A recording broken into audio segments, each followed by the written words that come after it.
very much. It's the best present ever. 收到最好的礼物。谢谢。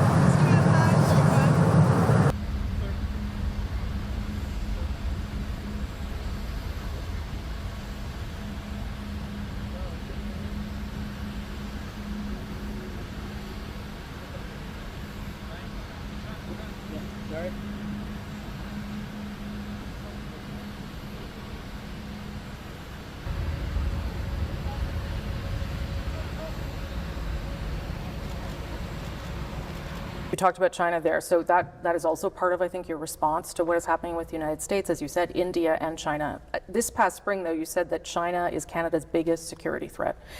Does that mean that we are taking a risk by aligning ourselves further economically or otherwise because of that, because it is, in your view, our biggest security threat? Well, a couple of points here. One is never have all your eggs in one basket. We have too many eggs in the American basket. We would like to maintain that relationship and grow others, but we absolutely need to grow others.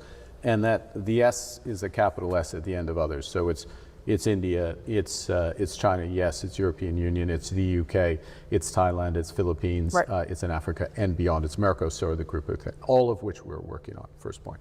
The risks, and then the question is how deep is the relationship? And how clear are the guardrails around that relationship? And there are areas, artificial intelligence, critical minerals, defense, where clearly the security threats are such that we would not have a deep relationship with China in those areas.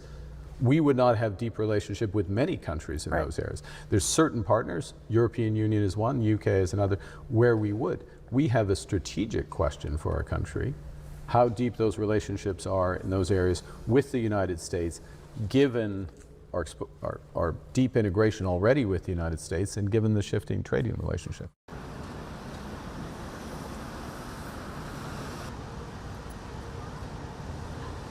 China is an important player, not only internationally, but in terms of Canada as well. And the operative word being used by the Canadian government is to recalibrate the relationship. Clearly, the Canadian government is putting a lot of effort into this. There's a very heavy delegation going. The foreign minister, there are people from the provinces as well. Canada, as you know, is a federation. And this is part of Canada's overall goal to diversify trade, to build greater resiliency. Only about 4% of Canadian exports go to China, and China is the third largest market after the EU. The problem is that about 3/4 of our exports go to the United States. And therefore, you cannot just shift that around in an entirely dramatic way. You can make incremental changes, but there are certain obstacles to that. So let me give you an example. There have been Canadian tariffs that have been placed on automobiles and vehicles produced in China, electric vehicles. And that has been done partly because there's an attempt to protect the industry in Canada, and also because of pressure from the United States. There has been retaliation on the part of China, which has hit Canada very hard when it comes to canola exports, when it comes to seafood and beef. But to change that, there's not only going to be opposition from the province of Ontario, where the automobile industry has been very hard hit, but also from the United States. So this will involve some very careful political and economic choreography on the part of both Canada and China, and also in Canada's relationship with the United States.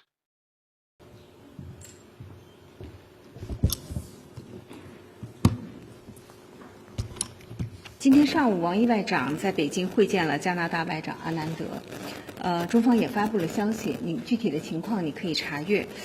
关于你的问题，我想与其关注干扰是什么，来自哪里，我觉得更应当关注的是中国和加拿大都致力于推动双边关系在新形势下走稳、走实、走好，都致力于为两国关系的发展提供正面预期，注入更多的信心。大家好，我是主播林家远。生活压力大，失眠、浅眠是现代人常见的烦恼。太阳星全效克菲尔益生菌现在进一步推出晚安加强版，添加水染GABA、色氨酸、茶氨酸、香蜂草、4大天然草本帮助睡眠的配方，选择太阳星全效克菲尔益生菌，做好日常保养，身体轻松无负担。每日克菲尔时刻美好 ，Good Feel Good， 请上快点购为健康下单，输入推荐码有额外折扣。